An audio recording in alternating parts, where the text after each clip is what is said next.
stationary officer coming up on the left rear. That left rear tire is the one that flew off. And a wild pursuit ends in a canine takedown, what the driver was wanted for. It is Friday. Good morning, everybody. Up until a few hours ago, I thought it was Wednesday. I completely thought it was Wednesday. So it makes Friday even better. I know. Like, It's good. better. It's good. It is. 2 days ahead. What's wrong with me? Sleep deprivation does some really weird things. Yeah. Like, sadness. I'm overwhelmed with sadness at the moment.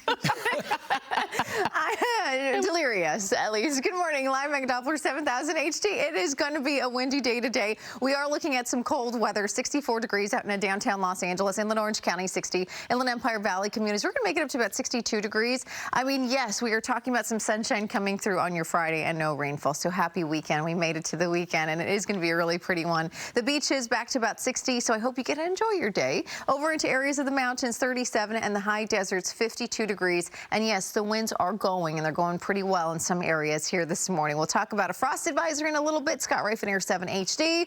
How are you doing with sleep, Scott? What? I don't get any sleep. Are you kidding me? I think I'll sleep when I'm dead, hopefully. Yeah, there's no doubt about that. It's this job. We are sleep deprived, and it is brutal sometimes. But what isn't brutal is the drive out there. Finally, we get a drive without any rainfall, not any slick conditions, and a good one. We'll take a look at a map in the valley. But overall, things just look fantastic. If you travel the Ventura Freeway and you're headed westbound towards Laurel Canyon, there's a stall in the right lane, but there's not enough volume there to slow things down. And we'll take a quick look into Fontana on a live shot with a Caltrans monitor. 10 at Sierra. That looks great. It's up to speed there. None of any accidents reported on that entire stretch of the San Bernardino Freeway. Leslie, John, Rachel, back to you. Yeah, good to see you, Scott. Thanks. Starting tonight, Caltrans will shut down parts of the 71 freeway in Pomona to repair the road and fill the potholes that have been causing nightmares for drivers. Eyewitness News reporter Tony Cabrera is live on the 71 freeway to tell us more about the planned closures. Tony. Hey, good morning, everybody. We are driving along the 71 freeway north, so we're going between Chino Hills and Pomona right now. Let me turn the camera around so that you can see the view of this road. There are a ton of potholes here along this freeway, both directions, and in fact, it feels like turbulence at some times when you're driving over multiple at the same time.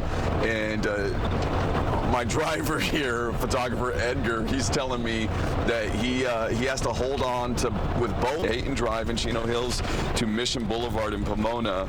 So this is pretty much from the 60 up to the 10, a 5-mile stretch or so. Similar overnight closures will happen again Saturday, Sunday, Monday, and Tuesday into early Wednesday. This past Tuesday night, at least 15 cars were on the right-hand shoulder with flat tires, so they shut it down Wednesday morning for repairs. At one point last week, more than 30 cars had to pull over to the side of the freeway with issues. Drivers said they couldn't really avoid hello, the truck. Drivers said they couldn't really avoid the large potholes. One person saying it feels like you're going off-roading, and many got flat tires. Others had major damage to their cars. But traffic will also be an issue with these closures, of course. So Caltrans says avoid the area if possible. Just plan ahead, of course.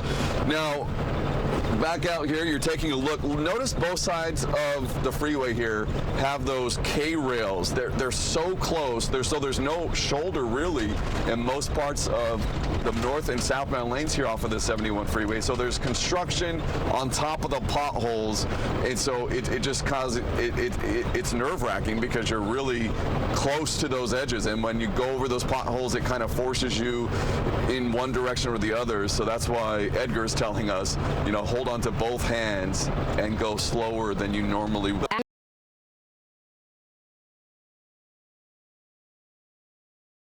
Fault repair companies have been busier than ever trying to fix the potholes caused by the storms. Eyewitness News reporter David Gonzalez has more.